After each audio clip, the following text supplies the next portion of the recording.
Kaya nagagalit Hindi, yung mga tricycle. para hindi magalit. Dito sa pila, dito. Pag papunta sa center, huwag nyo na singilin kasi nga papunta sa center eh. Sabi ko naman, sabi ko, try ka lang naman po talaga. Magulo kayo eh.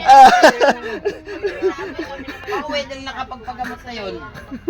Okay lang, nakagamot na yun. Ano? Pag nagbating na center, walang ba? Okay na yun, nagamot na eh. Singilin nyo po na may sakit na yun eh. Tulong mo na lang yun eh. O sige, ikaw magpa-center, ako mag-drive. Anong buka nung putang ginawa doon? Gago! Kasi pauwi na yun, magaling na. Ako mag-drive ka, ikaw magpa-center. Gusto mo? 40 taon. Nasa center ka. Sumakay na nga ng papunta center, sisingilin mo pa. Kung may pira, hindi nagkutsiyan. May kamalian din kayo. Matindi talaga. Sabihin yan, sir, ay press, nagpunta ako center. Meron ako sakit. Sige tayo, 40. Ang tingin na sa'yo, may pira. Kung may pira ako, nagkutsi ako. Ang talisensya nyo. Patay talaga.